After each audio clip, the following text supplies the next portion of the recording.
Bom dia. Bom dia. Eu diria que todos os professores já fossem se acomodando para que a gente desse prosseguimento ao nosso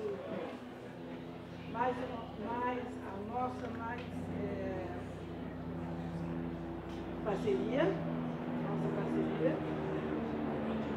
nesse palestra. Eu tenho o prazer de apresentar a vocês a Maria Cristina Morelli, que é de uma entidade muito importante, chamada Caritas, ligada à Igreja Católica, e que teve um papel decisivo numa época que vocês não eram nascidos, talvez só eu e Cerrone, na época do regime militar. A Caritas desenvolveu um trabalho muitíssimo interessante. Não era um trabalho ideológico, mas era um trabalho de assistência. E então vou passar a vocês a Maria Cristina, que gentilmente aceitou o convite da escola para que viesse falar para vocês sobre o trabalho que eles fazem com relação a migrantes e refugiados. Muito obrigada desde já.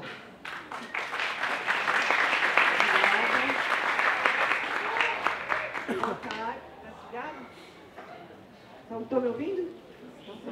Então, boa tarde. Como já foi dito, meu nome é Cristina, sou da equipe da Caritas Arquidiocesana de São Paulo e estou coordenadora de um centro de referência para refugiados.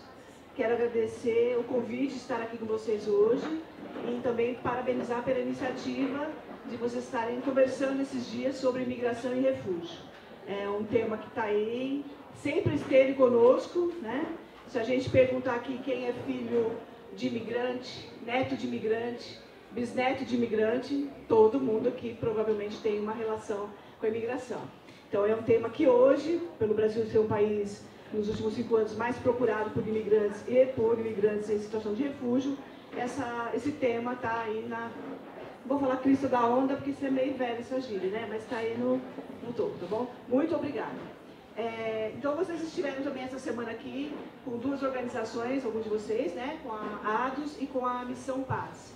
Missão Paz dos Padres Californianos é muito parceira nossa na Caritas também para esse trabalho. Então, eu vou falar aqui um pouquinho para vocês. Nós estamos no nosso centro de referência, ali na Praça da Sé, na rua José Bonifácio, número 107, no 1º andar, tá bom? Deixa eu ir passando aqui.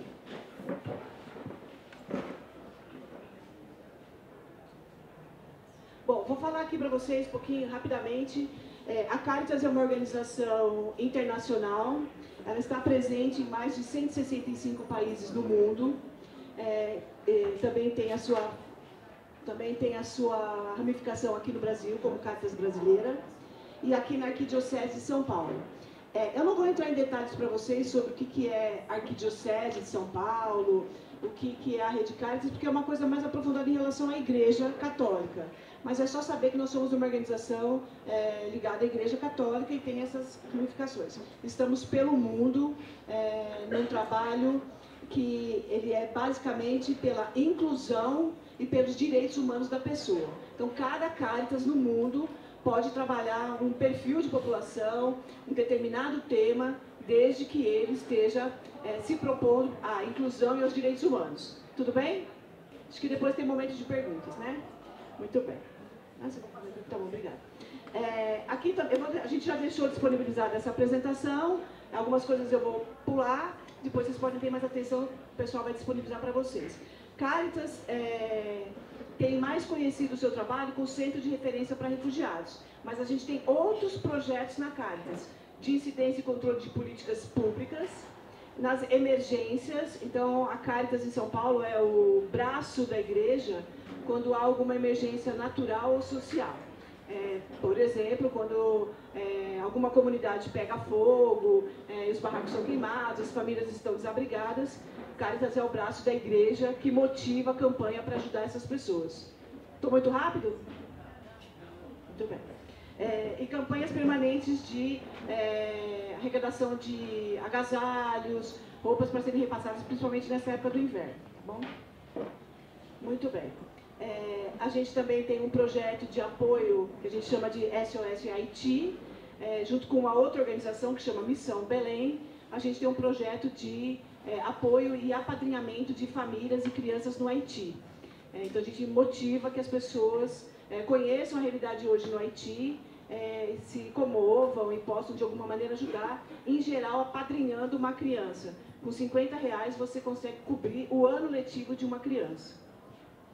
E tem outros projetos, que é com o Crédito Paz, uma instituto de microcrédito solidário, que a gente também tem uma parceria e faz encaminhamento para esses projetos, e alguns cursos que a gente faz sobre mediação de conflitos, sobre direitos humanos, sobre a doutrina social da igreja, que não é para fazer evangelização, mas é para contar um pouco qual é o envolvimento da igreja com as causas sociais, tá bom? E o centro de referência. Então vamos começar aqui pelo centro de referência. Talvez algumas coisas vocês já tenham ouvido nesses dias, mas que bom que fica bem interiorizado em nós. Bom, pode ir no próximo. Isso. Eu acho que aqui o Padre Paulo já deve ter dito que migrar é um direito. O ser humano tem direito a migrar. Mas também ele tem direito a não migrar. Também é meu direito ficar no meu país, ali onde eu nasci, viver principalmente em paz. Mas em alguns países a gente tem visto que isso às vezes não é possível.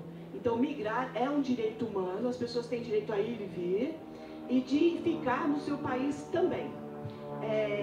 Eu acho que o Padre Paulo também já deve ter dito aqui que as pessoas costumam dizer que, nossa, são muitos imigrantes chegando, esse monte de haitianos, nossa, é nigeriano para tudo quanto é lado, agora os venezuelanos estão chegando, se não chegaram, vão chegar. Então, a gente tem aqui, não há uma estatística, né? O governo não faz uma estatística atualizada sobre isso. Mas, por exemplo, nós somos quantos milhões? Mais de 200 milhões de brasileiros, né? Menos de 1% é imigrante. Não está dando muito problema para nós aqui. E imigrante em situação de refúgio, pedindo refúgio ao Brasil e tendo o seu pedido concedido pelo governo brasileiro, são aproximadamente 40 mil pessoas. Então, a gente tem que entender que assim, não é uma avalanche de gente que está vindo, que não vai tirar nosso emprego, que não vai tirar a moradia, que não vai ocupar o nosso espaço. Muito pelo contrário, trazem cultura, trazem conhecimento, trazem força de trabalho, em especial na causa do refúgio, são exemplos de esperança e coragem, né? Muito bem. Vocês, acho que também devem ter ouvido falar um pouco sobre essas categorias de imigração. Se é alguma coisa que vocês já viram, a gente pode pular, mas também acho que vale a pena a gente ressaltar. Então, as migrações, elas são classificadas por alguns nomes. Espaço, né? Então, elas podem ser internas e externas. Internas é quando a gente migra aqui de um estado para o outro, isso é migração interna. Vocês já viram isso? Muito bem. Externas são para outro país ou outro continente. Quando eu saio daqui e vou para outro país, ou quando as pessoas vêm para cá. De duração, as migrações podem ser temporárias ou definitivas. Eu posso querer estudar num país, ficar um tempo lá, trabalhar lá, ou posso querer ir para lá e ficar para sempre, até quando eu puder ficar. A forma, ela pode ser voluntária ou forçada. Voluntária é quando eu penso, eu estudo, eu desejo ir para algum lugar para melhorar minha situação financeira, para estudar, para jogar bola, para conhecer alguém que eu conheci na internet, por várias razões, em geral por questões econômicas. A migração forçada é aquela em que eu vejo minha vida em risco e que eu não posso ficar mais naquele país, que é o caso do refúgio. Bem? E depois o controle, né? Então, para entrar no país, há controles de migração. Então, os controles são denominados como regular ou documentado, ou irregular ou indocumentado. Então, a pessoa só entra com o documento, regularmente, ou ela entra irregular ou sem documento, indocumentado. Jamais as pessoas são ilegais ou clandestinas. Então, quando uma pessoa entra no país e ela não tem documento, ela está Irregular ou indocumentada. Isso, indocumentada. A gente daqui para frente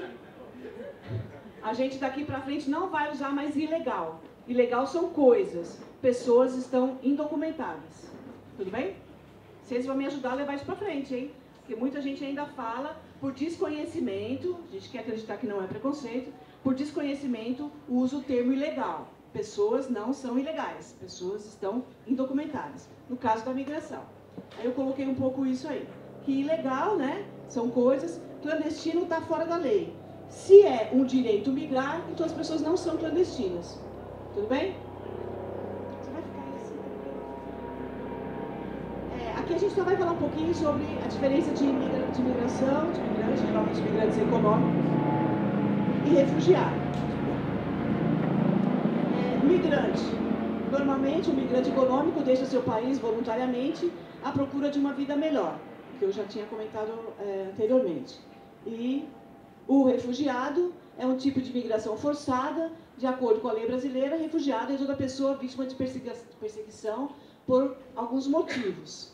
Então, é denominado, será um refugiado aquele que teve que sair do seu país e comprove essa perseguição, esse temor de perseguição, por raça, etnia, opinião política, religião, grupo social e grave e generalizada violação de direitos humanos.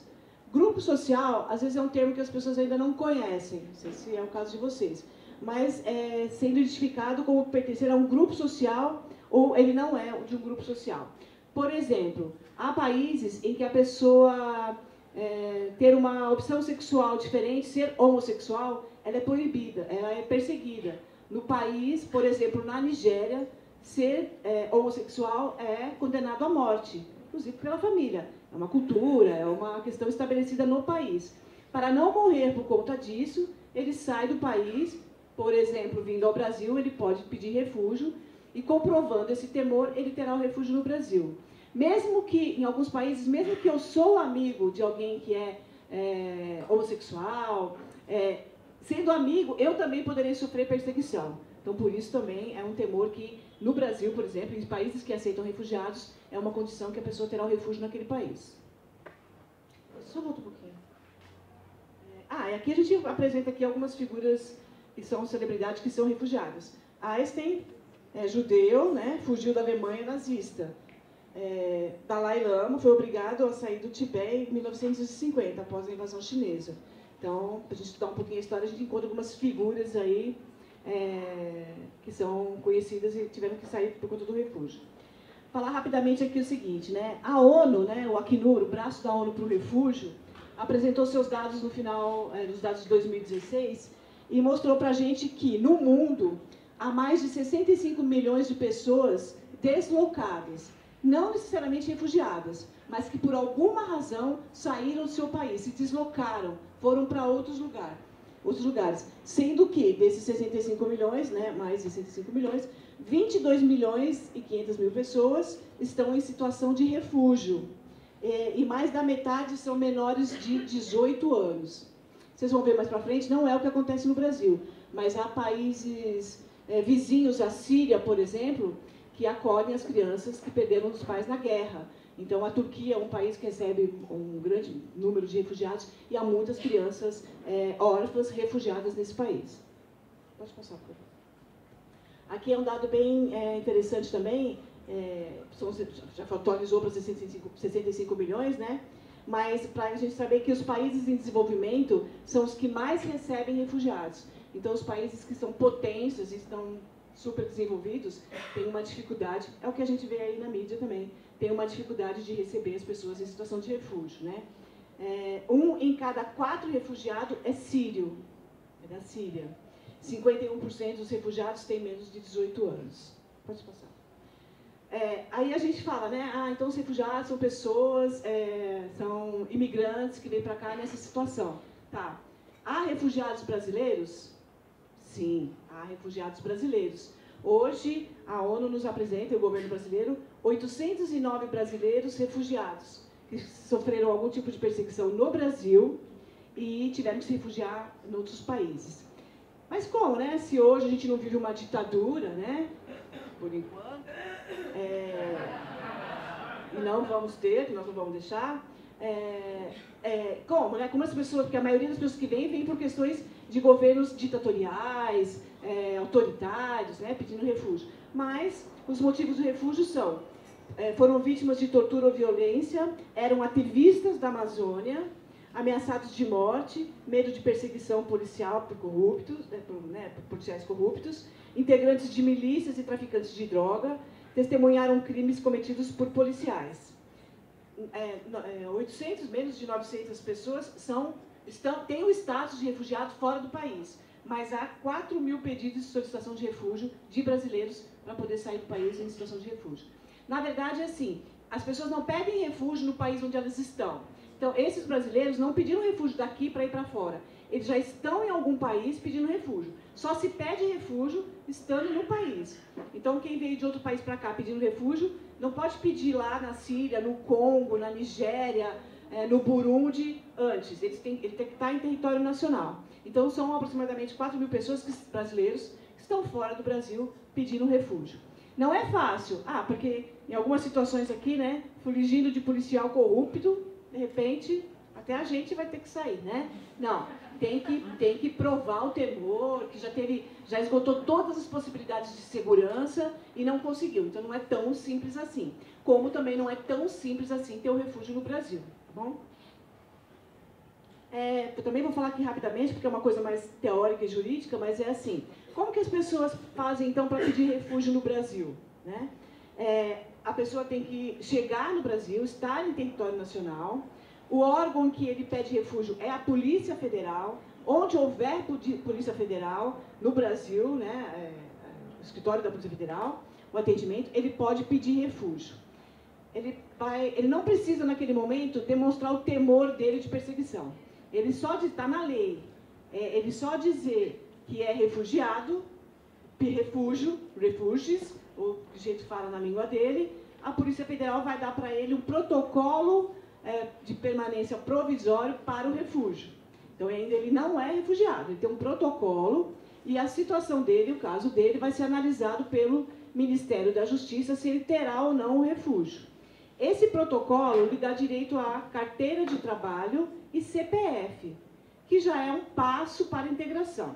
Passo bem curtinho, porque integrar uma pessoa é quase a vida toda e não é tão fácil assim, a gente vai ver ao longo da apresentação. O protocolo é um documento assim, do tamanho de uma folha de sulfite, gigante, né? A maioria das pessoas e de órgãos públicos e policiais e algumas outras autoridades públicas desconhecem desse documento. Esse documento é um documento oficial, assinado por delegado da Polícia Federal, mas as pessoas acabam desconhecendo. Então é uma luta nossa também fazer com que esse documento seja reconhecido. Pode passar, por favor.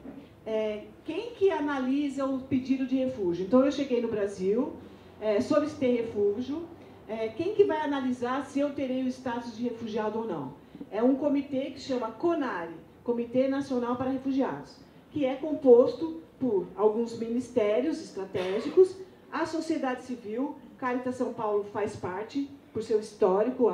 Abril nós fizemos 40 anos de trabalho com os refugiados, antes mesmo de se ter a lei. Caritas do Rio e uma organização de Brasília, a própria ONU faz parte. Então, esse comitê, ele analisa pedido por pedido de refúgio para ver se está dentro dos critérios das convenções da ONU para conceder um refúgio para a pessoa. Então, não adianta simplesmente chegar e dizer: eu sou da Nigéria e estou fugindo do Boko Haram. Isso é público que o Boko Haram é um extremista na Nigéria, um movimento extremista, e, portanto, ele se sente perseguido. Não é só isso, tem que haver uma pesquisa se realmente essa pessoa estava sofrendo perseguição ou alguém da família dela. É uma análise bastante criteriosa. Por isso que nós temos hoje no Brasil, eu vou apresentar mais para frente, aproximadamente 9.000 pessoas que têm o status de refugiado. Então, não é todo mundo que chega e tem um refúgio. Em média, 46% das solicitações não é refúgio. Outro tipo de migração. As pessoas, para terem o documento mais rápido e não ficarem documentadas, muitas vezes elas se utilizam do subterfúgio do refúgio, mas na análise muitas vezes não é. Mas e essas pessoas? Essas pessoas têm que tentar outra via migratória, que a gente, junto com a Missão Paz e outras tantas organizações, a gente briga, luta, para que essas pessoas tenham documento no Brasil. Mas não é o caso de refúgio, tá bom? Então, é assim, pediu refúgio, ele vai ter uma entrevista, o governo entrevista um por um das pessoas que pedem refúgio, para saber a realidade da motivação que a fez sair do seu país. Faz um estudo também em sites recomendados pela ONU, se o que ele está contando no país dele tem acontecido mesmo ou não.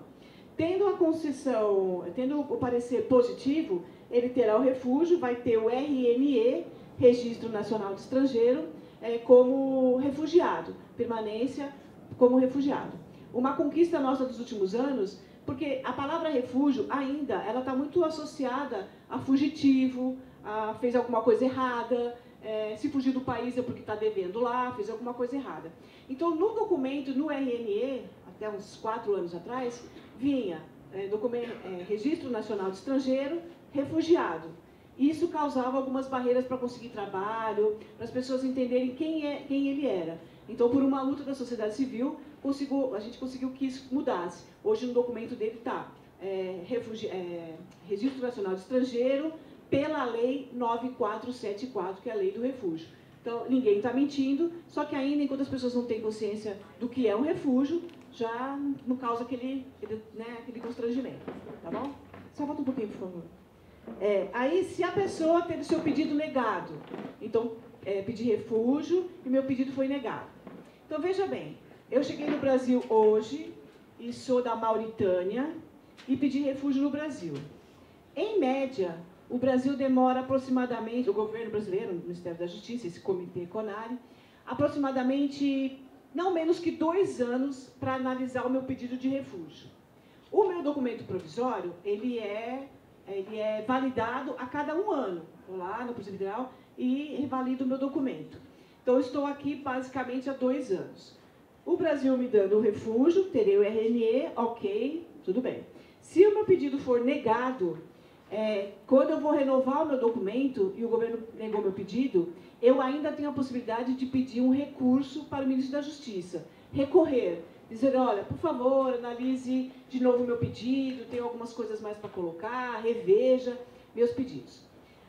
Por uma questão estrutural, governamental, talvez falta de pessoal, o governo brasileiro não analisa pedidos de recurso desde 2011. Então, você veja, fico aí um tempão, e o documento vai renovando, eu não tenho culpa que o governo não olhou meu pedido, ou negou, ou deferiu o pedido. Então, eu vou renovando meu documento. Nesse período todo, o que eu fiz? Eu consegui um trabalho numa empresa regular, que regularizou a minha via migratória, eu me casei no Brasil, ou com alguém do meu país, ou com um brasileiro, eu tive filhos no Brasil, e aí eu vou quando eu tenho filho no Brasil, eu vou pedir a permanência.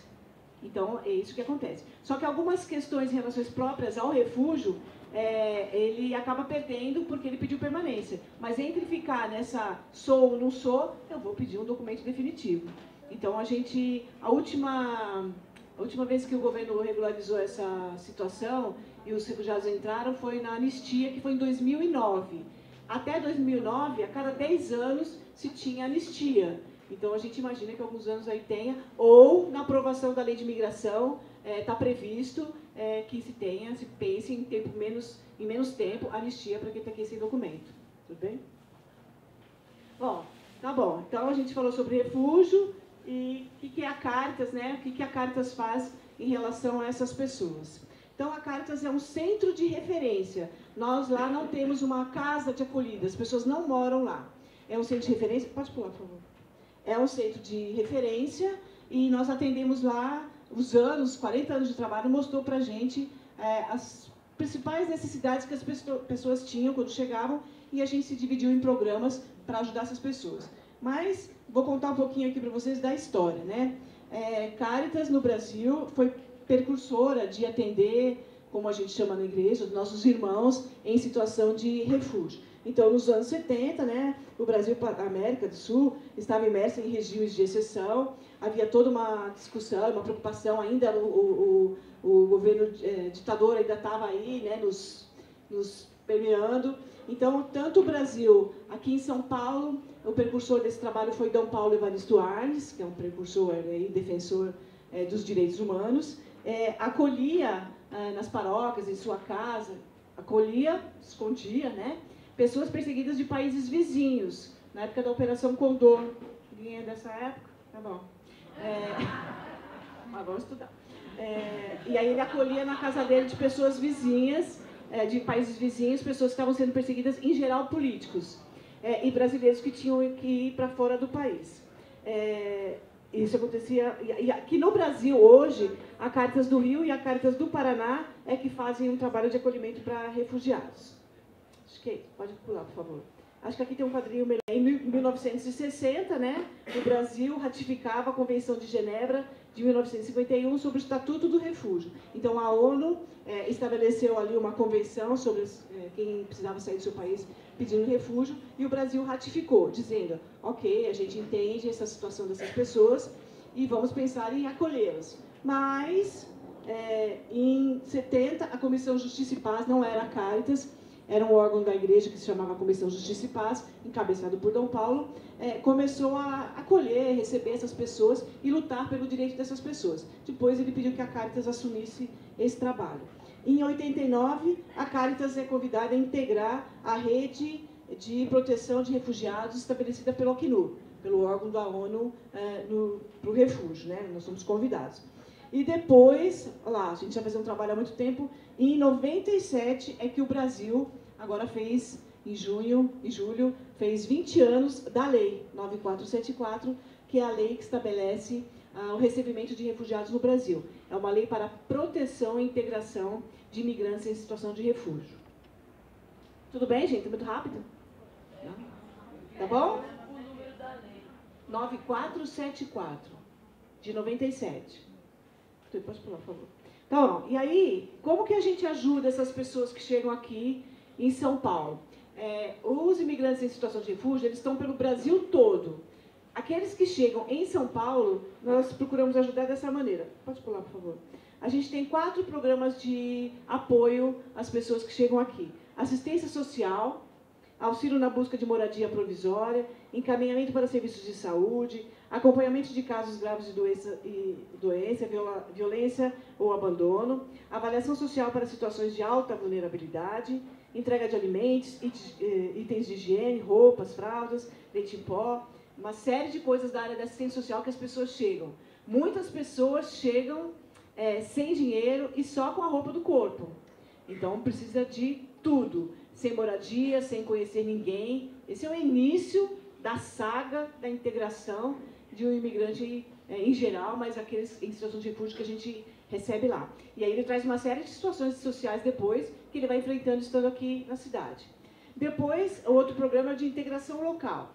Encaminhamento para cursos de português e profissionalizantes, orientação sobre trabalho e elaboração de currículo, orientação para revalidação de diploma, encaminhamento de crianças para a escola, orientação para projetos de empreendedorismo. Pode passar. O outro é de proteção. Proteção é a questão legal, jurídica. Lá na Caritas a gente tem um grupo de advogados, mas os advogados eles não advogam para as pessoas. Tem uma causa aí que foi demitido por justa causa, recebeu uma violência, foi vítima de uma violência na rua. A gente orienta os caminhos públicos que ele deve seguir, porque essas pessoas têm direito a todos os serviços públicos no Brasil e, obviamente, aqui em São Paulo. Então, a gente orienta e monitora que ele procure Defensoria Pública, procure o Ministério Público, que eles têm direito, sim. Mas, em geral, o nosso trabalho da proteção legal lá é em questões estritamente sobre a questão do refúgio. Então, entrevista de registro com todos os solicitantes para avaliar o apoio no processo junto ao CONARE. Esse órgão do governo entende que Caritas, por fazer um trabalho há muitos anos, ser uma organização séria, quem está dizendo é eles, sou eu, né? Uma organização séria, eles pedem que a gente apoie também, entrevistando os refugiados, para compor uma opinião jurídica se aquela situação que ele está apresentando está se apresentando como uma questão de refúgio, está dentro das cláusulas ali do conceito de refúgio. informações sobre o processo de refúgio, então tudo que ele precisa saber sobre documentação, se pode trazer a família, se ele pode voltar para o país de origem, se ele pode ir para outro país, se ele pode sair daqui de São Paulo, se ele pode trabalhar, qualquer orientação que ele precise em relação ao refúgio, a gente está lá para dar. Entrevista complementar para o apoio do processo, se houver necessidade, redação e opinião jurídica para o CONARE e orientação sobre pedidos de viagem, reunião familiar ou qualquer questão jurídica. E saúde mental. Então, o que a gente vê lá com frequência, né? Então, eu estava no Congo uma arma de guerra, considerada arma de guerra, é o estupro de mulheres, isso é muito comum no Congo, mas ou eu já fui estuprada ou serei, estando no Congo. Então, saindo dessa situação, não querendo ser mais ou não ser, eu fujo para onde eu posso e um dos lugares que eu venho para o Brasil. Só que nessa fuga, eu deixei para trás minha família, meus amigos, meu esporte, minha faculdade, meu trabalho. Eu vi meu irmão mais velho ser morto na minha frente, cada um foi para um lado. E venho para um país que não era meu destino. Eu não escolhi o Brasil por alguma questão de facilidade documental, foi mais fácil tirar o visto para o Brasil, ou alguém me disse que o Brasil é um país acolhedor, que a economia aqui está 10. Então eu resolvi vir para o Brasil e consegui vir para cá. Só que chega aqui, no Congo, por exemplo, eles têm lá acho que mais de 50 dialetos. O idioma local é o francês, mas tem mais de 50 dialetos. E chega aqui, nem inglês vocês falam, nem em todo lugar que eu vou que as pessoas falam inglês, muito menos francês. Então, a gente já considera isso uma vulnerabilidade. Então eu começo, do popular, que nem é psicólogo aqui, começo a pirar, tendo que ter deixado tudo para trás e começar uma vida nova aqui, sem conhecer nada, sem conhecer ninguém, sem falar a língua, sem alguém me explicar direito, que eu entenda onde é a Polícia Federal, onde é a Caritas, onde é o metrô. Então é muito difícil. Então as pessoas chegam aqui com situações emocionais bastante graves, bastante abaladas. Então a gente tem um programa lá de saúde mental, atendimento psicológico para quem quiser. A gente oferece, todos os serviços são oferecidos para aquele que se interessar e quiser. Tá bom? Pode passar, por favor. Bom, aqui a gente pretende contribuir para os refugiados sejam acolhidos com dignidade, busquem resgatar a sua autoestima e o processo de integração que sempre é longo.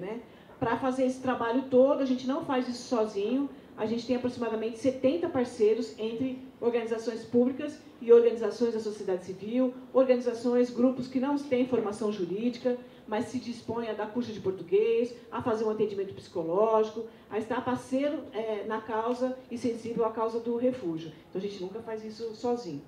Aqui algumas imagens de atividades que a gente fez com os refugiados, A gente faz na Caritas, momentos de integração. A gente tem 2 momentos no ano que a gente chama de portas abertas. A gente abre a Caritas para que a comunidade conheça os nossos trabalhos e os refugiados possam estar lá fazendo roda de conversa, apresentando artesanato, comida, sendo perguntado o que acontece de verdade no seu país que fez você chegar aqui. Várias atividades. Pode só um pouquinho. E eles estão pelo país todo, Essa menina aqui na ponta, ela recebeu a tocha olímpica quando chegou no Brasil ano passado, em Brasília. Então, ela é uma das famílias que a gente atende lá na Caritas. Pode passar, por favor. Aqui, foi uma atividade que o Corinthians chamou a gente o ano passado para...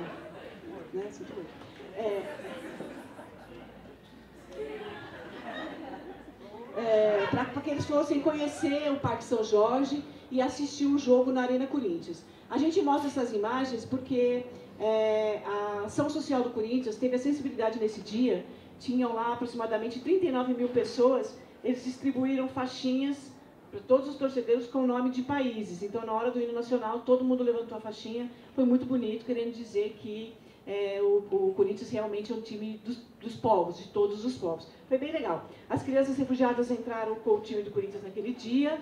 Quarta-feira, o Santos... O Santos entrou em campo com crianças refugiadas, A gente atenta para essas coisas porque a gente está nessa onda aí, trabalhando com refúgio, mas no Pacaembu, Flamengo e Santos, o Santos, as crianças que entraram com o Santos eram crianças refugiadas, tá bom? E eles promovem aqui em São Paulo, não sei se vocês já ouviram falar, a Copa dos Refugiados. Esse ano é a 4ª edição, é uma Copa sim de futebol, tem 22 seleções de times diferentes jogando, não é fácil organizar isso. Hoje, domingo passado, foi o time dos abrigos que jogaram, e um abrigo que tem aqui no Paris, das Irmãs Calabrinianas, que ganhou o time, era um misto, eram homens e mulheres abrigados que jogaram, fizeram uma competição entre os 5 albergues que tem para imigrantes em São Paulo, e o que ganhou foi aqui do Paris, e agora, esse domingo, o próximo, e dia 27, são as eliminatórias dos jogos masculinos. E a final, está todo mundo convidado, vai ser no Pacaembu, dia 27, às 10 da manhã.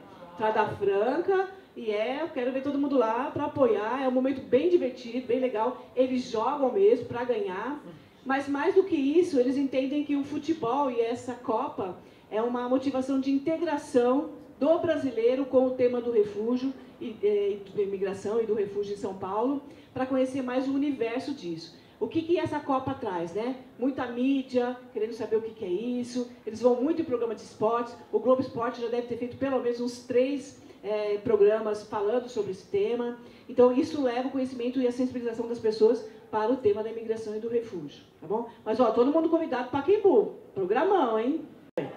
Quem que a gente atende? Alguém me avisa aí meu tempo que eu vou falando e me perdendo. Tem tempo? Muito bem. Quem que a gente atende, né? Tá bom, pode voltar, por favor. Pode ir para frente. Quem que a gente atende, né? Hoje na Caritas, a gente tem aproximadamente lá o registro de mais de 16 mil pessoas que já passaram ao longo desses anos lá na Caritas. Então, a gente tem um arquivo físico, pasta por pasta, de todo mundo que já passou por lá. Nesse tempo todo, a gente contabilizou 108 nacionalidades, diferentes, obviamente, que passaram pela Caritas, das mais diversas. Quando eu cheguei lá 6 anos atrás, quando a gente via assim, os países, a gente falava, nossa, isso aqui está pior do que quando vai sortear os times que vão jogar na Copa, né? País que você nunca ouviu falar. Muito interessante, né? Que estão lá conosco, né? Que a gente tem, entre quem tem já o status de refugiado ou quem ainda é solicitante, aguardando o governo analisar a sua situação. Pode passar, por favor. Aqui é só um pouquinho para a gente analisar o fluxo, né? Como tem aumentado. Quando eu cheguei lá em 2011, eu lembro que naquele ano a gente recebeu novas chegadas, pessoas chegando pela primeira vez buscando os serviços da Caritas. Em 2011, eram 660 pessoas no ano. Em 2015, foram quase 4 mil novas chegadas, pessoas chegando pela primeira vez. O ano passado foi 3.234 e no primeiro semestre desse ano a gente já recebeu 1.098 novas chegadas. A gente tem uma média de atendimento lá diário de aproximadamente 100 pessoas.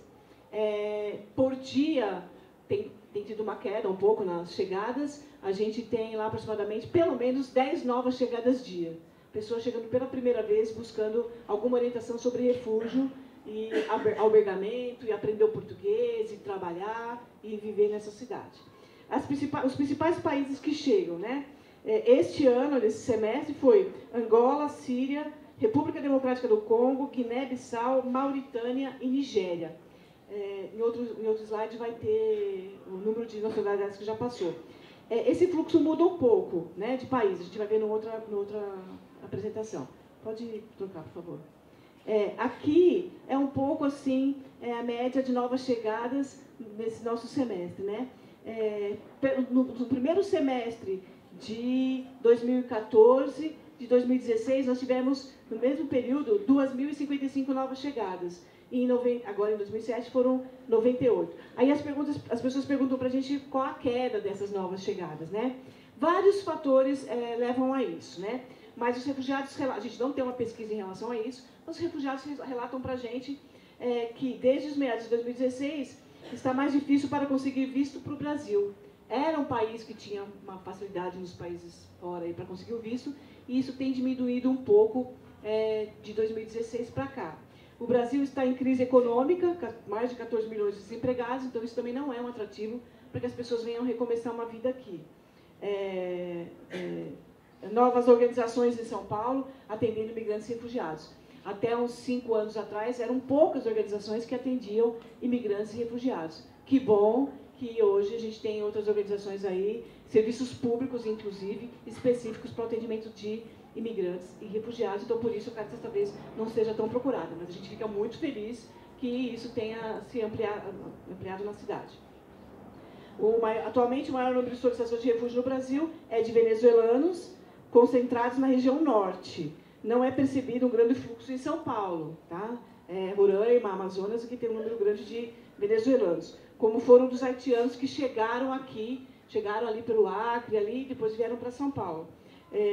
Isso, né? Na Caritas São Paulo, este ano, a gente só recebeu até agora 26 nacionais da Venezuela. Aqui também está um pouco para vocês verem como há mudança nas chegadas. Em 2013, o país que mais procurou... A gente está falando aqui dos números de Caritas, tá, gente? Isso aqui não são números nacionais e nem números da ONU. Estou falando que chegam na organização Caritas. No primeiro semestre de 2013, o país que mais chegou foi Bangladesh, depois Congo, Nigéria. Em geral, os países que mais chegam buscando refúgio no Brasil e também procuram a Caritas são países do continente africano, tá bom? Em 2004 já foi a Nigéria, a Síria. Em 2015, muitos nacionais da Síria buscaram o Brasil para refúgio, foi a Síria e Angola. E desde 2016, e esse ano também, primeiro semestre, os países que têm mais chegado, o país que tem mais procurado são o Brasil e a Caritas, Angola. Tudo bem? Aqui é um pouco o que acontece nesses países que mais procuram o Brasil e procuraram a Caritas. O que está acontecendo nesses países? Eu vou falar brevemente, falo rápido, mas essa apresentação vai ficar aqui disponibilizada. Então, a gente falou que o que mais chega é de Angola, né? O que acontece em Angola? O governo, MPLA, é uma sigla de um partido lá, está lá desde 79. Portanto, ditador, né? Não muda. Perseguição política, repressão e truculência do poder público, prisão de jornalistas, ativistas de direitos humanos, opositores políticos e manifestantes da Igreja à Luz do Mundo. É uma denominação religiosa que tem muito forte lá em Angola, pelo pastor José Calupetela. Ele também está lá e ele é uma religião, uma denominação religiosa que não admite nenhuma intromissão que não seja os valores que eles propõem. E a província de Cabinda, tem um movimento separatista que é o FLEC. O outro que chegou bastante foi a República Democrática do Congo, né? O governo do Kabila está lá desde 2001, numa região norte ali do Congo, conflitos entre etnias, violência de gênero e sexual. Como eu disse, no Congo, o estupro é comum e é considerado uma arma de guerra, inclusive estupros coletivos. E na Nigéria, o Boko Haram e outros grupos insurgentes, né, rebeldes, conflitos entre cristãos e muçulmanos, homossexualidade considerada como crime, muita violência de gênero e conflito entre etnias. Na Síria, 6 anos de guerra, né, capital está ali destruída, reconhecido. E em Guiné-Conakry, por exemplo, a opressão de etnia, não consigo ler daqui, Malinké, isso, algumas etnias que tem lá que querem dominar e não abrem para outras. Pode mudar, por favor. Aqui alguns dados assim rápidos, né? De gênero, né? Em 2013, o maior número de porcentagem que a gente recebia eram de homens. Ainda são homens, mas para 2016 o número aumentou bastante de mulheres. Mulheres sozinhas, mulheres grávidas, grávidas com crianças. Nós já recebemos mulheres lá grávidas com 8 crianças. Então, acolher, integrar uma estrangeira, uma imigrante, grávida, com criança pequena, não é uma realidade completamente diferente da dela, não é nada fácil, tá? Pode mudar, por favor. Muitas são chefes de família, muitas grávidas, e também uma coisa, né, que nos deixa bastante perplexos, né, mas acontece bastante, é o número de menores desacompanhados. Então, a gente também recebe lá adolescentes, 14, 15, 16, 17 anos, que chegam totalmente sozinhos, sem ninguém. e fizeram uma viagem do continente africano, em geral são de Angola ou do Congo, que chegam no Brasil completamente sozinhos. Como que embarca num voo internacional um adolescente e desembarca um adolescente? Não, né? Tem documento. Então, em geral, algumas situações eles vêm acompanhado com alguém que facilitou ele vir, ou muitos, a maioria das narrativas são, que eles chegam em navios de carga pelo porto aqui em São Paulo, pelo Porto de Santos. Então, alguém ajudou e disse, ó, entra nesse navio aí, que eu não sei nem para onde vai, mas entra aí para salvar a sua vida. E aí, ele não sabe para onde está indo. Chegando aqui, desembarca, vê lá a bandeira tremulando, né? Um ou outro que fala inglês muito, muito difícil, acaba sabendo, você tá, Santos, Neymar, E aí, ficam ali, e aí, como a Caritas é uma organização que já tem referência em São Paulo, é conhecida, e essas pessoas chegam, né, não com tanta frequência, mas acabam chegando, eles perguntam lá, quem que pode me ajudar? Ou eles acionam a Polícia Federal, que diz para eles a Polícia Federal, mas, em geral, dizem para eles virem buscar os serviços da Caritas. Só que Santos, São Paulo, de carro, 1 hora, né? A pé, é longe. A gente tem relatos de pessoas que sobem a serra a pé para vir para São Paulo, vão pedindo carona, alguma alma boa dá lá um trocado para ele vir, para se alimentar, e vem pedindo carona e vem chegando. Então, chegam aqui numa situação bem, bem difícil. Mas, assim, é um problema... São várias situações, assim, que a gente... difíceis, né? Mulher grávida, menor desacompanhado, um homem sozinho que não conhece a língua, tudo é difícil, né? A maior parte da população atendida está entre 20 e 39 anos. A maioria tem ensino médio completo, mas a gente tem, acho que são 22%, deve ter uma apresentação, de pessoas que têm nível universitário. Tem mestrado, doutorado, eram jornalistas, eram advogados, eram professores, tinham comércio próprio, não viviam numa situação no país de origem de miserabilidade. E muito menos em campos de refugiado. Aqueles que estão em campos de refugiado não têm condições nenhuma econômica de articular, de ir atrás de onde tira a passagem, como é que faz o visto, não consegue. Então, infelizmente, essas pessoas não conseguem. Então, quem vem é quem tem um pouco de recurso, que juntou recurso com a família para tirar o visto, comprar a passagem e vir. Não é uma elite, porque a família toda faz lá uma vaquinha geral, vai você, se estabelece lá, e a sua missão é vir nos buscar, né? Fazer com que a gente também possa viver com você lá. Então, o drama dele de se afastar da família é muito difícil, de viver toda uma crise, toda uma motivação que fez ele sair de lá, sem esperar, sem querer, não é o querer dele, e ainda chegar aqui e enfrentar uma realidade nova, e ainda juntar grana para poder trazer sua mãe, seu irmão, sua esposa, seus filhos, que ficaram por lá, tá bom? Por onde, então, aqui em São Paulo, em geral, as pessoas chegam? No Brasil, por todas as fronteiras, onde há fronteira, onde há aeroportos internacionais. Aqui em São Paulo, em geral, o governo brasileiro também diz isso, a maioria das solicitações de refúgio se concentra aqui em São Paulo. Portanto, a maioria chega pelo aeroporto de Guarulhos, que é o aeroporto internacional, tá bom? Mas as pessoas vêm a pé, de avião, de barco, de qualquer maneira, elas estão chegando. Aqui é um dado, né? A maioria são cristãos, né? Católicos, protestantes, mormons e de outras nacionalidades. Então, a maioria que vem para cá não são de muçulmanos. Muito bem.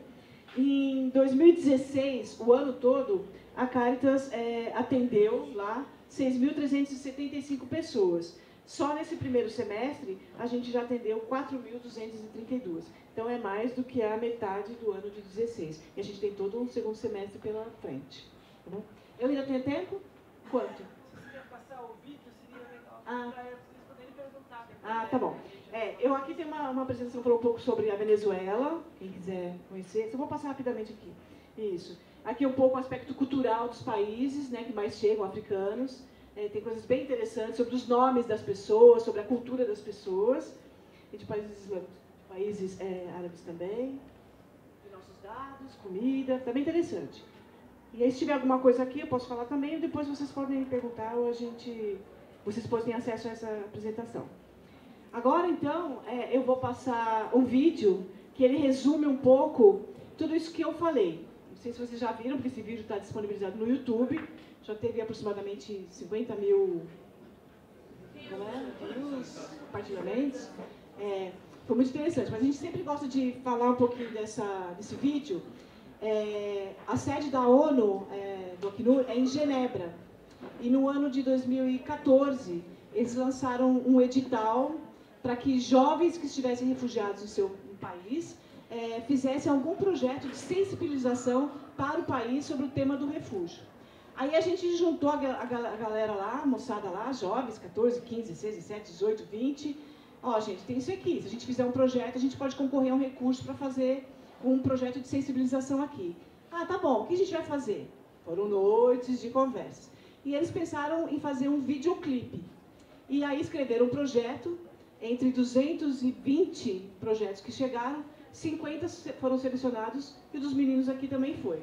Então, eles fizeram um videoclipe, depois foram mais noites e noites para pensar o tema da música. Bom, quem é da arte sabe, a letra, o que ia fazer, teve oficina de música, teve oficina de poesia, para sair um vídeo que a gente acha que foi bem legal e que foi muito compartilhado. A presidenta Dilma, na época, também compartilhou e parabenizou, foi bem legal.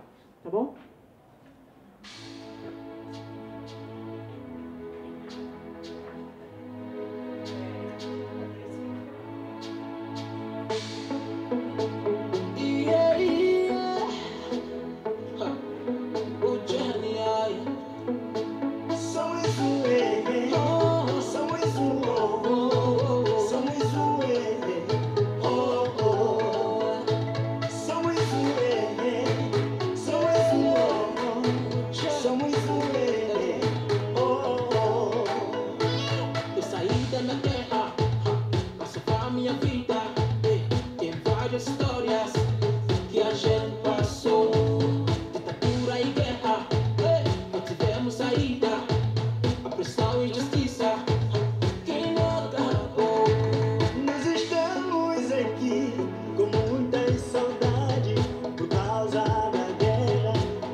depois outra, então nós sabemos que vai ter outra bomba que vai chegar para nossa casa. Fugir a guerra para minha país, matar homem, pegar mulher para forte, dar criança e arma na fogo, tudo. If I had lived there, I wouldn't be alive today. Por causa da minha religião, por causa da minha fé, por causa da minha raça, eu fui perseguido. Por pura injustiça eu tive que deixar as minhas origens em busca da paz. Por pura injustiça eu tive que deixar minhas origens em busca da paz. Somos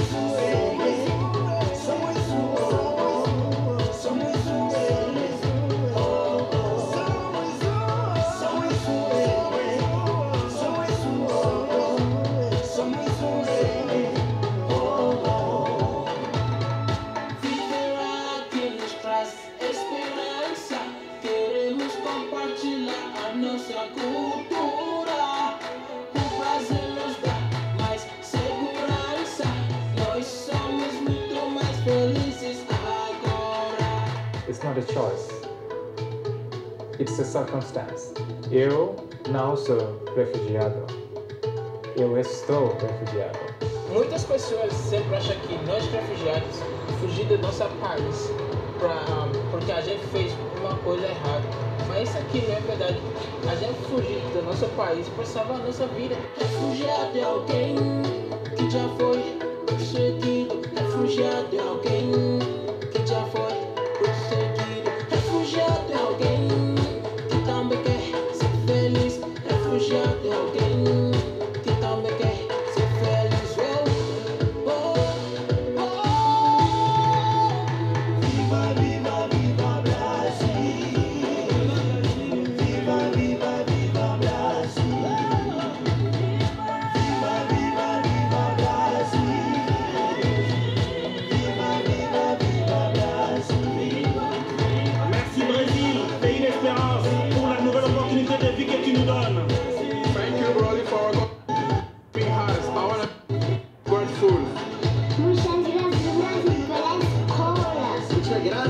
Brasil. Brasil nilikuwa kule Mungu. Brasil حرية والأمان. Matondo mingi Brasile, mboka ya kimya mpona ngai mokimi. Yoruba, ẹ ṣé Brazil, tẹgbà wá sínú ìlú yín, à ń dúpẹ́ lọ́wọ́ yín gidi gan. اینجا مردم دوست دارن فقط به خاطر عشق، نه به خاطر ملیت، نه زبان و نه مذهب. Shukrani sana kwa Brazil ya nchi ya amani, ya kimya, ya salama kwa mimi mkimbizi. شكرا برازيل، أشعر هنا بالأمان. Brasil, بالشاشة 10.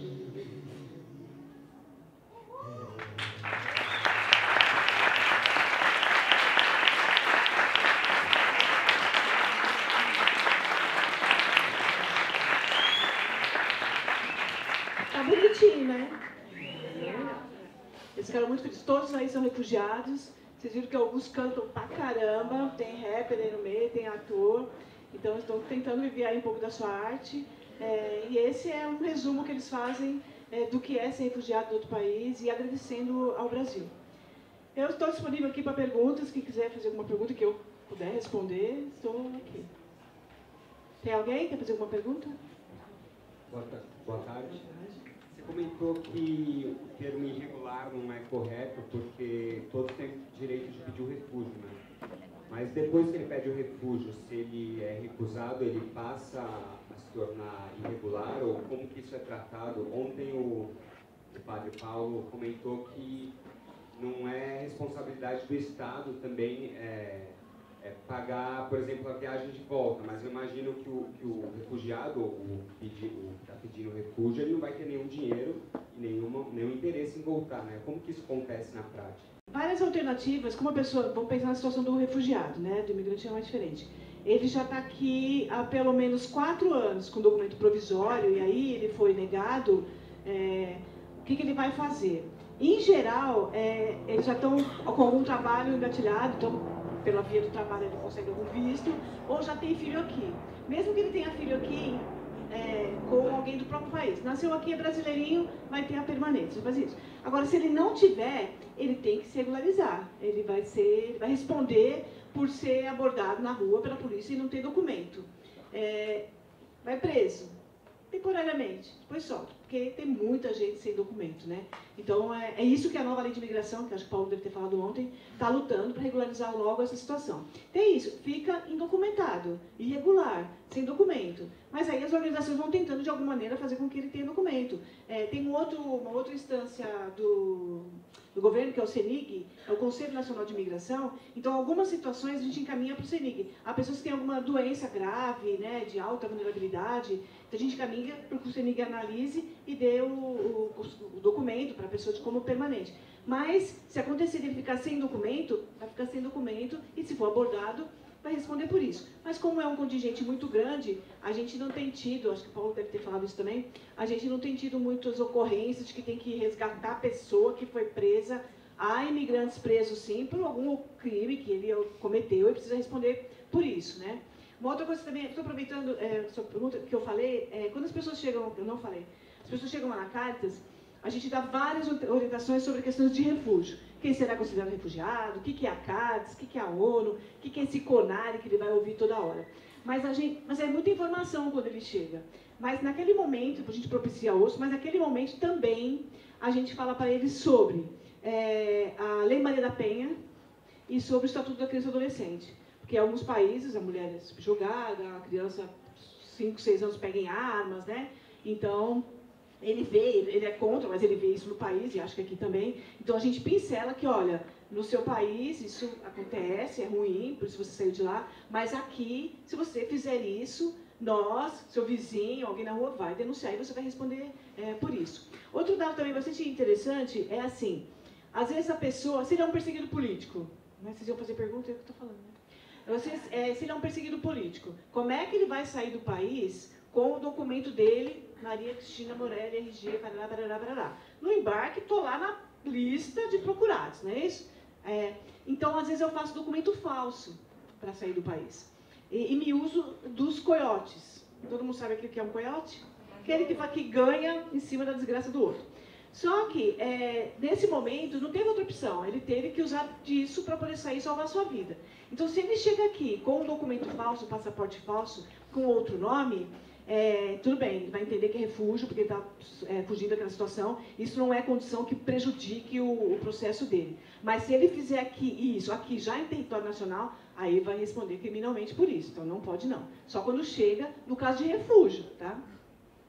Acho que tinha mais alguém antes de você. Não? Tá bom, pode falar. Aqui, ó. Não precisa não. É uma pergunta bem breve. Você falou que... Gustavo. Como é o seu? Você me perguntou? Pedro? Gustavo? É uma pergunta bem breve. Você falou que tinha um gráfico, você falou que era só os dados da Caritas, de países que mais vêm para cá. E teve outro dado que você falou que 1 a cada 4 refugiados vem da Síria. Isso é um dado da Caritas ou isso é um dado geral? Isso. No mundo, de 4 pessoas, um refugiado vindo nacional da Síria. Eu trouxe um dado da ONU para a gente ver mundo, né? Mas aqui em São Paulo, já não esse ano passado, já não foram tantos nacionais da Síria. Dados do mundo. Gente, na apresentação também tem meu e-mail, telefone. Se alguém ainda tem uma dúvida que não dá para ser hoje, pode escrever para a gente, tá? Que a gente responde. Demora um pouquinho, mas a gente responde. Quem mais tem uma pergunta? Aqui, ó. Aqui. Tá, são 2 perguntas, na verdade. A primeira, eu queria ouvir um pouco mais sobre como se caracteriza a condição de refugiado, né? Porque, de certa forma, ele não pode regressar para o país dele de origem, mas ele também não é visto como cidadão nacional, né? Então, entender como se caracteriza isso.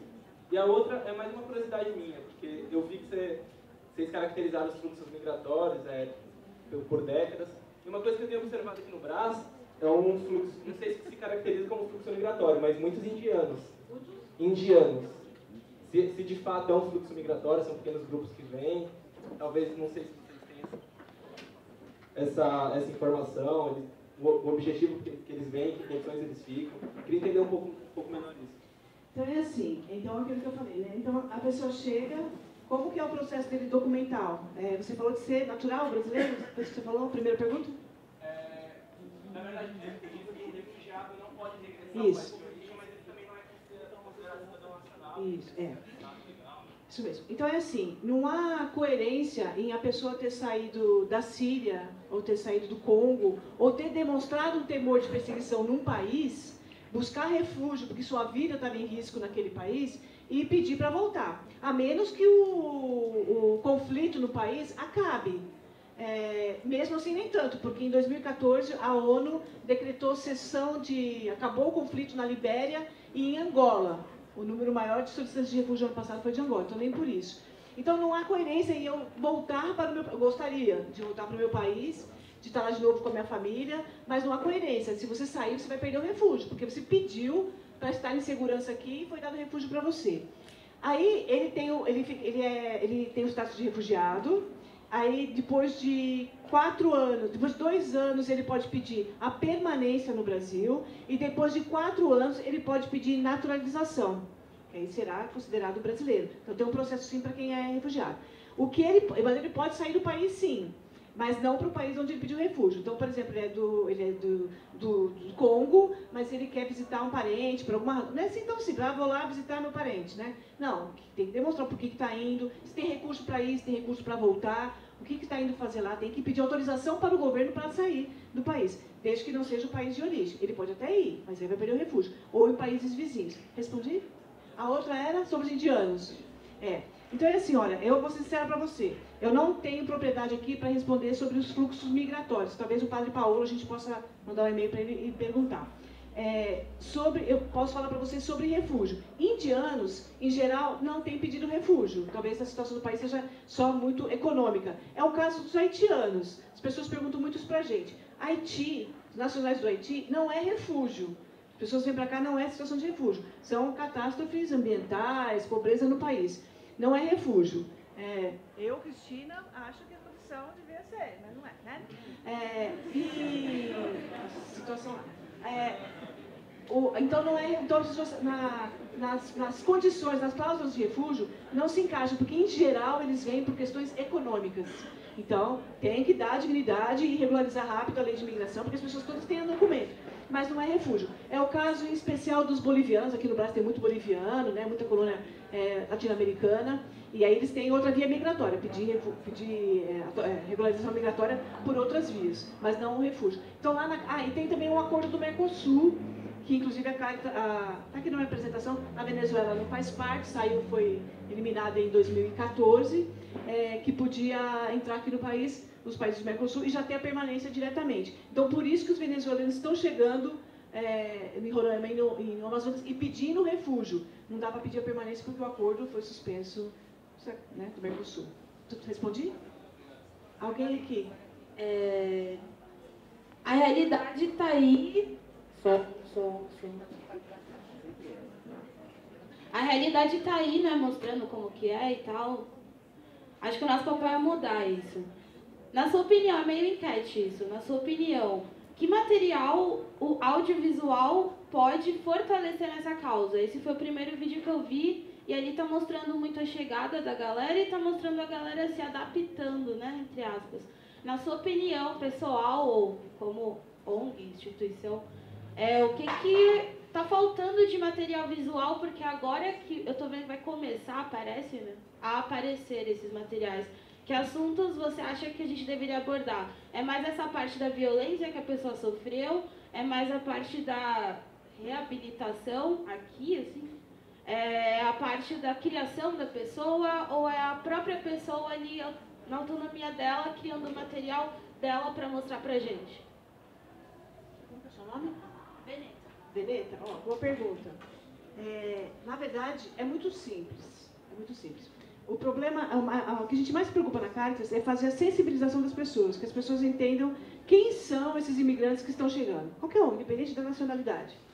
Quem eles são e o que eles trazem de bom para nós aqui. Essa é a pergunta. Então, o material que a gente poderia pensar em produzir, acho que é um desafio aqui para vocês, é o que essas pessoas trazem. Por que elas vêm, que elas têm direito a vir, como nós somos, acho que o Paulo falou ontem, nós somos mais de 3 milhões de brasileiros fora do país como imigrante, e a gente tem receio, não quer que outro venha para cá. Então, sensibilizar. O que elas trazem? Porque elas vêm, elas trazem o quê para nós aqui? O que elas fazem? No dia 20 de junho é Dia Mundial do Refugiado. E aí a gente fez uma sensibilização ali na Praça do Patriarca. A gente montou uma tenda com um bote, né, representando as pessoas que fogem de botes aí, né, para salvar sua vida de refúgio.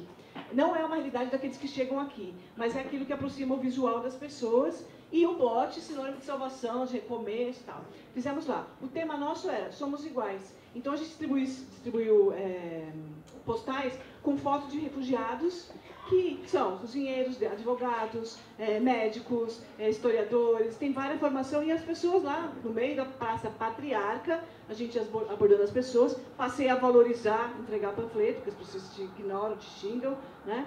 E aí a gente falava, olha, aí aquele que se interessava falava, nossa, mas vem da onde? Vem do Congo. Ah, que tá cheio de elefante, pensa na África, na girafa, naquele pó, desconhece. Então é muito simples. Mostrar quem são essas pessoas, da onde elas vêm, o país, a riqueza do país onde que elas estavam. Por exemplo, no Congo, eu não vou saber falar direito os nomes, mas tem um metal, uma coisa que é do celular. Alguém sabe? É isso aí mesmo, Coltan, que tem no celular, que é o minério mais rico que tem no Congo. Isso é carésimo lá. A briga lá é por conta disso, de quem domina as terras onde tem esse minério para fazer esse negócio. Então, esse conhecimento, as pessoas têm que saber por que elas saem, por que elas vêm, por que elas são importantes, o que elas trazem de cultura, de conhecimento. Na Síria, lá vem aqueles árabes, tudo terrorista, tudo do Estado Islâmico. Não, gente, não é nada disso. Isso não acontece. Estado Islâmico terrorista não vai vir para o Brasil, não vai escolher o Brasil para vir fazer isso. Não vem. Eu estou há 6 anos na casa, eu tenho que falar que estão mais tempo. Nunca tivemos lá ninguém que veio perseguindo alguém ainda do país, se sentir perseguido, que alguém tenha ido até lá, não vai também numa organização de direitos humanos, mas a gente não tem conhecimento de que as pessoas tenham ainda continuado a sofrer perseguição aqui no Brasil, aqui em São Paulo, a gente tem notícia do Brasil. Mas não é, eu falei, é muito simples, mas não é não. Você sensibilizar o outro de por que essa pessoa veio, e eu vou ser sincera aqui uma coisa para vocês, é a Cristina que está falando, tá? Migração, grava do mesmo jeito, né? A migração europeia, muito bem-vinda, migração branca, legal, mas o fluxo migratório hoje são mais de países africanos, né, e de negros, então isso causa mesmo uma dificuldade de entendimento. Para não falar preconceito. Uma dificuldade de entendimento das pessoas, então é reforçar um pouco isso. Tá bom? Oi, Maria? Boa tarde, aqui, ó. Isso. Aqui. Então, a gente está tendo as palestras e tal, e foi tocado muito nesse assunto de que muitos deles, né, têm sei lá, são formados em medicina, outros em história, engenharia, enfim. Várias graduações que aqui no Brasil a gente sabe que é bem complicado, até para quem vem da periferia, né, da realidade do negro do Brasil. Aqui é válido essa formação? Como é que funciona? Como é que o país recebe isso? Porque o cara chega aqui, ele pode se tornar um advogado ou não? Como é o seu nome? Mariana. Mariana, então, ótima pergunta, Mariana. Então é assim, primeiro, fator que dificulta. Na fuga, na hora de sair, eu estava aqui assistindo uma palestra e alguém me mandou um recado dizendo, não venha para casa, porque sua mãe já foi estuprada, seu pai já saiu com o menorzinho e sua casa caiu. Caiu literalmente. Então, eu não tenho como levar meus diplomas, nem documento, muitas vezes, né? Tem que dar um jeito na minha vida e dali já racha o meu contato com a minha família. Então, a última coisa que a gente também lembra de levar são documentos escolares, né? Tal. Se trouxe, ou se consegue trazer, chegando aqui no Brasil, é carésimo revalidar, muito difícil, muito caro, muito complexo. As provas de revalidação, você vai fazer uma prova teórica para revalidar, para prestar para uma área e tal, é em português. E você tem que escrever direitinho em português. E nem a gente escreve direitinho em português. Então, são exigências, e a gente não quer facilidades para os imigrantes, a gente quer compreensão do nível de dificuldade que essas pessoas têm. Então, pode sim, mas é complexo porque é difícil todo esse processo, revalidar. Tem uma organização parceira nossa, que é a Compassiva, que faz um trabalho exclusivo de orientação para revalidação de documentos, mas é difícil. Mas, por exemplo, parece que no Paraná, isso é uma questão que acho que o Brasil, como uma lei, tinha que determinar para as universidades, né? No Paraná é barato, não é tão complexo. Não, mas o camarada está aqui, tem que fazer uma viagem para o Paraná, e não é no mesmo dia que você chega lá, no guichê, carimba e volta, né? Então, é complexo. Então, é uma discussão entre nós também para isso ter uma normativa geral para o Brasil. Mas ele pode sim. E aí, engancho na sua pergunta. Então, no meu país, eu era advogada, né? Vou contar até uma história real que aconteceu com uma refugiada. No Congo, olha, as mulheres africanas, é isso que eu ia falar um pouco lá na frente, as mulheres africanas de alguns países, em geral, a gente fala do Congo, que é a maioria que chega do Congo, na Nigéria também, as mulheres não foram feitas educadas, não tem a cultura do trabalho. Quem estuda e quem trabalha são os homens, as mulheres não, as mulheres vão ficar em casa e não vão estudar. Se tiver oportunidade, vai, mas se não tiver, a oportunidade é do homem, tá bom. Então, aquelas que conseguem se formar, debaixo de muita luta, de revolta da própria família. Então, a gente tem o caso de uma refugiada congolesa, que ela é advogada, uma ativista política lá no país, por isso teve que sair do país. E chegando aqui, olha, quero entender as leis de vocês e tenho capacidade para auxiliar. Por enquanto, talvez não seja uma advogada, mas para auxiliar. O que ela conseguiu? Um trabalho como cozinheira. Tudo bem, não desmerece ninguém, cozinheira, ótimo, legal. E eles vão com muita coragem, precisar, a gente vai, eles vão, muito bem. Aí o chefe, tudo uma questão de cultura, aí o chefe, quando ela foi fazer a entrevista, o cara falou assim pra ela, quanto tempo você tem de experiência? Ela falou, para descascar batata, lavar prato, nenhuma, nunca trabalhei, não tenho nem experiência como demonstrar, porque eu nunca trabalhei com isso. Agora, de advogada, eu tenho 8 anos. Aí ela não conseguiu um emprego lá porque ela não tinha 1 ano de experiência. E tem que ter toda uma técnica para descascar batata, para lavar o prato, tem que ter sim. Só que ela não tinha. Aí ela perdeu esse emprego. Tá bom, foi em outro e conseguiu outro trabalho. Tá bom, também. Ela era atendente no restaurante, fazia os pratos, arrumava a mesa e tal. Só que também na etnia dela, tem várias etnias, né? A mulher não sorri. Não é que nem nós ficar dando sorriso para qualquer coisa, abraçando qualquer coisa, cumprimento poste. Não, ela era sempre séria. A pessoa pedia, eu quero um refrigerante. E aí o chefe falou para ela, poxa, mas por que você está sempre com essa cara séria, está sempre com essa cara feia? Não, mas eu não tenho por que ficar rindo, eu não fui criada para isso. Então agora, ela fala, então agora eu vivo pessoa, mas não é o meu jeito. Então são pequenos detalhes de cultura que também é bem importante, aspectos culturais dos países, cultural, religioso. Um dos rapazes que está aqui com a camiseta do Brasil, ele é da Nigéria. Todas as imagens que eu mostrei, gente, são todas cedidas, tá? Todo mundo cedeu imagem. Ninguém está aqui porque, em geral, eles não gostam muito de aparecer, porque ainda podem sofrer perseguição. Esse rapaz que está com a camiseta do Brasil, ele é rapper, ele era rapper no país dele. E aqui também, todo moderno, todo pra frente, é que eu sou meio velha, então eu falo umas coisas assim, né? Todo moderno, tá, pá, pá. Um dia ele falou pra mim, Cris, nossa, eu acho impressionante vocês aqui. Eu falei, o quê? Aí ele falou assim, pô, casal de namorado, o pessoal é namorado, casal de mão dada na rua. Eu falei, Shen, você quer todo pra frente, dar mão? Não, na Nigéria jamais um casal vai dar mão. Casal hétero. Porque o outro já vai morrer. O destino é a morte. Então, acho impressionante. Então, assim, pequenas culturas. Outra coisa que é bastante interessante que acontece aqui é assim, a pessoa chega no onde morar. Vai para onde? Albergue público. Hoje, em São Paulo, há 5 albergues específicos para imigrantes. Mas houve um tempo que não tinha. E quando não tem vaga no albergue específico para imigrantes, vai para um albergue comum para os brasileiros. Que quem mora lá, deve ser atendido com toda a dignidade. Só que quem está em albergue público, em geral, tem uma cultura de rua.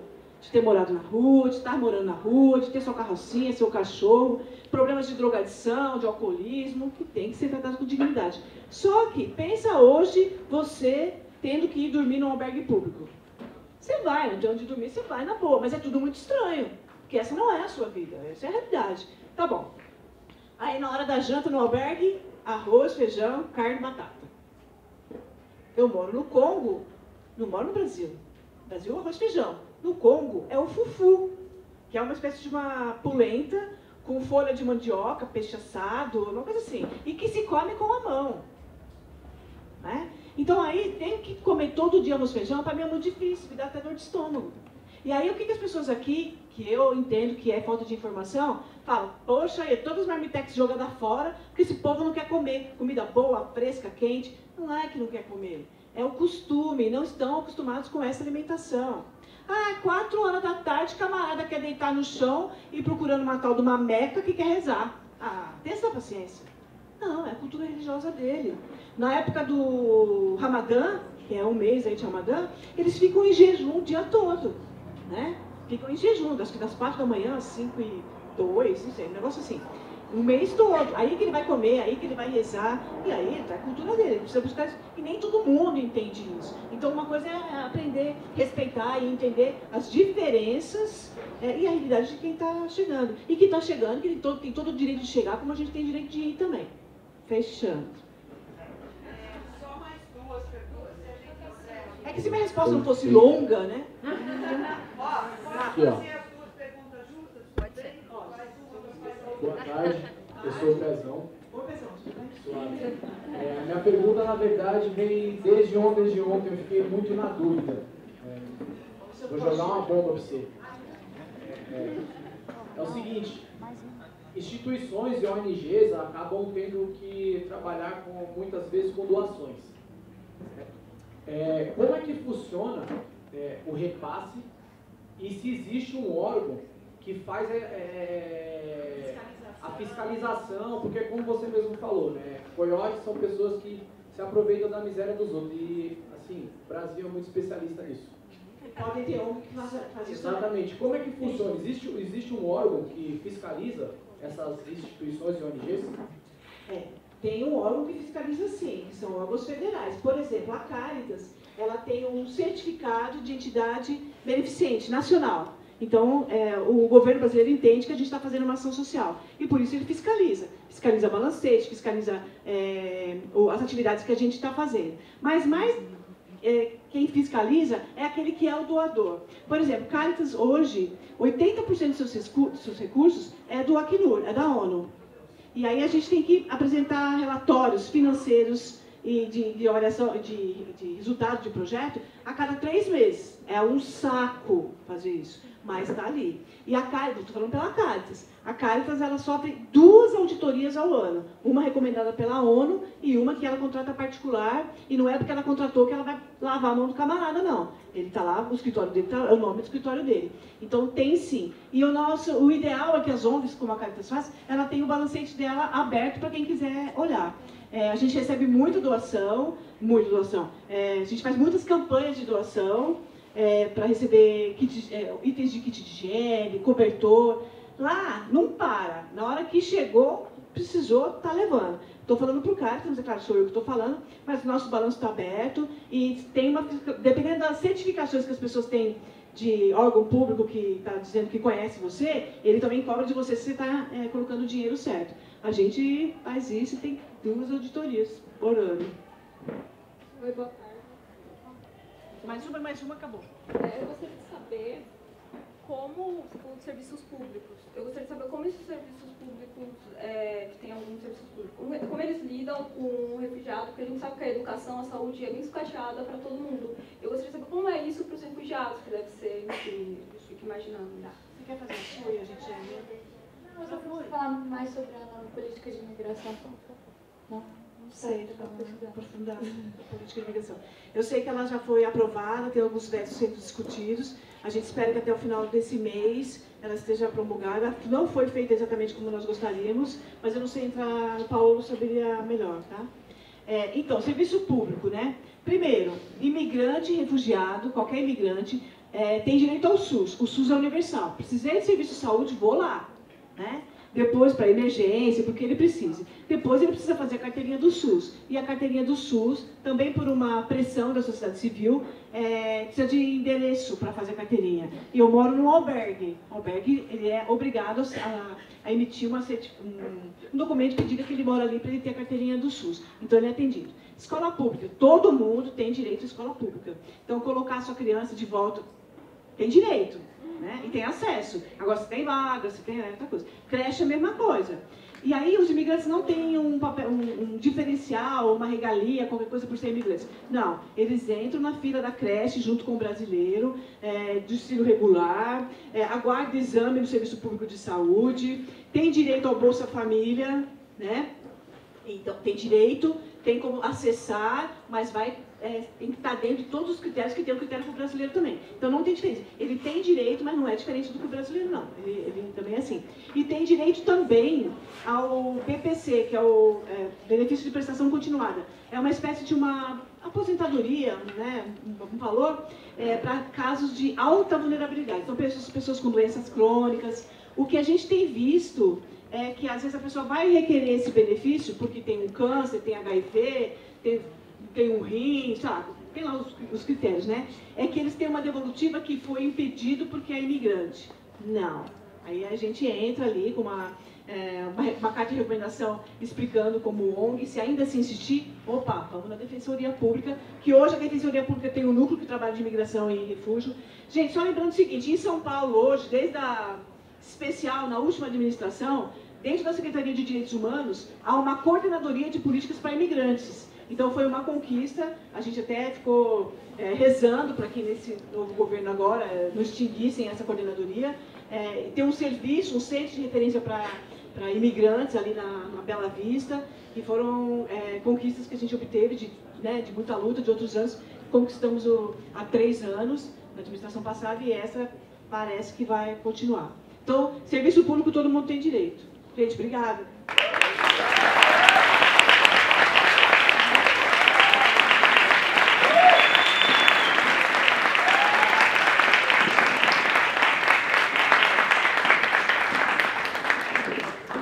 Cristina, queria agradecer a você, em nome de todos os nossos colegas aqui presentes, e dizer que foi muito bom esse nosso arremate, essas palestras todas que nós tivemos aqui, que nos faz pensar principalmente uma coisa, que neste país todos nós chegamos. A única diferença é o momento, uns antes, outros depois. Bom dia para vocês, bom fim de semana e até uma próxima. Perfeito.